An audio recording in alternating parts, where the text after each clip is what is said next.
ISPR साहब, ज़रा थोड़ा सा आपने कोई पीछे, मैं जब जेल में था तो बातें की, मैं उनके को जवाब देना चाहता हूं आपको। देखें, आपने ऐसी बातें की कि सबसे पहले कहा जी मैं दोगला हूं, कि मैं एक तरफ कहता हूं फौज मेरी है और दूसरी तरफ मैं उसकी तनकीद करता हूं या जो भी बुरा भला कहता हूं। आपने कहा कभी फौज को दुश्मन ने इतना नुकसान नहीं पहुंचाया जितने मैंने पहुंचाया। दूसरा आपने रिमार्क पास किया। और तीसरा आपने कहा कि हम अब क्रश करेंगे इनको। देखिए ISPR साहब, मेरी जरा गौर से बात सुन लें।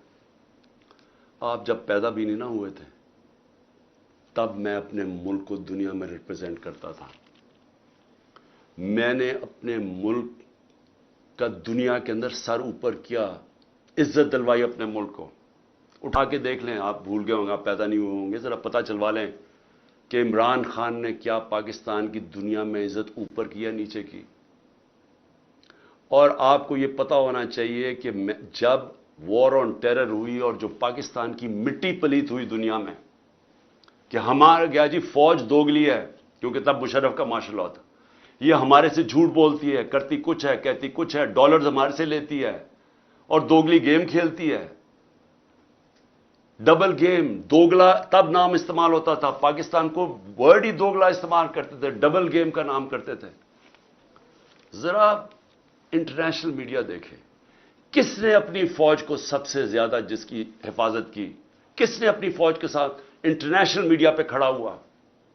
जब उसामा बिन लादेन, जब वो एबटाबाद में जो वो हादसा हुआ, आपको पता है बैरून मुल्क पाकिस्तानियों के ऊपर जो गुजरिया आप अंदाजा नहीं लगा सकते। उन्होंने कहा हमारे से पैसे ले रहे हैं और उसी को अपने एकेडमी के पास एबटाबाद में पाला हुआ है। जो हमें जिल्लत मिली तब कौन बोला आपके लिए?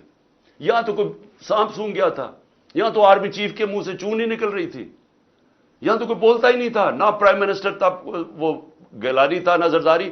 4-5 दिन सन्नाटा छाया हुआ था, वो आके मार के चले गए। हमारे मुल्क में, दुनिया में जलील हुए हम। मैं बोला था, मैं सारी जगह अपनी फौज को डिफेंड किया है। मेरे 3.5 साल में देखें कि पाकिस्तान फौज का इमेज ऊपर था या नीचे था। जरा उठा के देखें, आपके सामने है वो, क्या फौज का इमेज ऊपर गया या नीचे गया? फौज को लोग पसंद करते थे। जब एक आर्मी चीफ ने मेरी कमर में तो चाकू मारा, लेकिन पाकिस्तान के बदनाम तरीन मुजरिमों को आके ऊपर बैठा दिया, तो क्या मेरी वजह से फौज को बुरा भला कहा गया या उस आदमी की वजह से जिसने, उसने क्या समझा कि लोग ये बताए ना, क्या लोग चूंटियां हैं? क्या लोगों में अकल नहीं है? क्या लोग बेवकूफ हैं कि जिधर आप लगाएंगे उधर लग जाएंगे? क्या लोग 30 साल से इन लोगों को नहीं जानते थे? इसी फौज ने, मैंने अपने कानों से सुना हुआ है, जब मुझे ISI ने ब्रीफिंग दिया कि इन्होंने कितना, अब से नहीं 25 साल से मैं सुन रहा हूं कि कितना पैसा इन्होंने चोरी करके मुल्क से बाहर लेके गए हैं।